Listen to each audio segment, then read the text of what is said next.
Je suis Bernadette Ndiapa-Nyanjo, consultante internationale en achat public durable, précédemment spécialiste principale de passation de marché à la Banque africaine de développement. Avant cela, j'ai travaillé à la Banque mondiale dans l'équipe de passation de marché.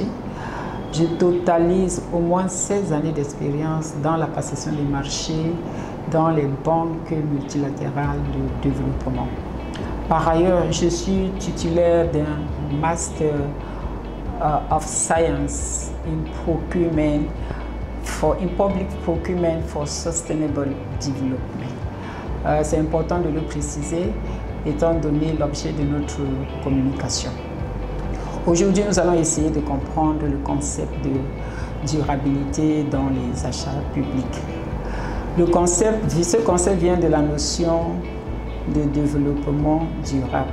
Nous allons donc rappeler brièvement la définition du développement durable avant de définir l'achat public durable. Qu'est-ce que le développement durable? Le développement durable est un développement qui répond aux besoins du présent sans compromettre les chances et les capacités des générations futures à répondre à leurs propres besoins.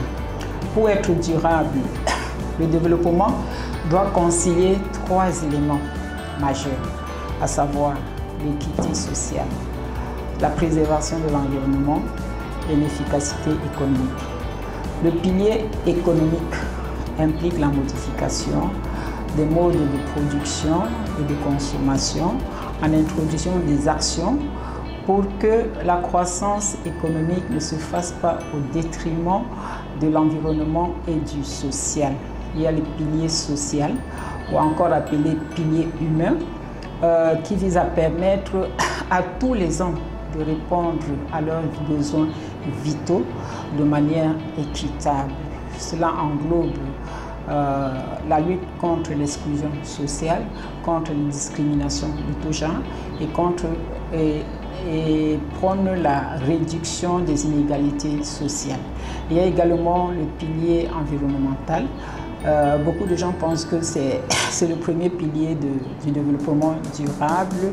Il s'agit d'économiser et de préserver les ressources naturelles, de protéger la biodiversité. Là, nous voulons rappeler la notion de développement durable. Maintenant, nous allons passer à l'achat public durable. Qu'est-ce que l'achat public durable? L'achat public durable est un processus par lequel les acheteurs publics répondent à leurs besoins en services, en biens, en travaux, de manière à optimiser le rapport qualité-prix tout au long du cycle de la prestation ou bien du cycle du bien et service et générer les bénéfices pas uniquement pour l'entité qui achète mais pour la société et puis pour l'économie, et ceci tout en minimisant les dommages sur l'environnement. L'achat public durable aborde la relation entre le développement durable et l'achat public durable. C'est que l'achat public durable aborde les 3 piliers du développement durable et doit allier la performance économique, environnementale et sociale. Maintenant, comment reconnaître l'achat public durable? On peut le reconnaître à plusieurs niveaux. On peut le reconnaître dans l'objet du marché. Par exemple, vous verrez un marché où c'est intitulé « Prestation de services de restauration avec des produits issus de l'agriculture biologique ». Là, on met l'accent sur l'environnement, la production de ces produits qu'on va utiliser dans la restauration. On peut reconnaître également l'achat public dans les spécifications techniques. Par exemple, on peut exiger que le matériel qu'on achète soit adapté à l'utilisation des personnes handicapées. Là, c'est le volet social qui prime ici. Également, dans les critères d'évaluation et d'attribution. Par exemple, on peut exiger une approche de coût tout au long du cycle de vie. Coût tout au long du cycle de vie, c'est les coûts qui incluent non seulement le coût d'achat, mais également le coût global de l'utilisation du bien et qui comprend également le coût de pollution. Je peux prendre l'exemple de l'achat d'un véhicule. Traditionnellement, pour comparer les offres, on se limite à l'offre la moins disante au moment de l'achat. Or, avec l'achat public durable, on tient compte du coût de maintenance, du coût d'utilisation, du coût du carburant, du coût de pièces de rechange.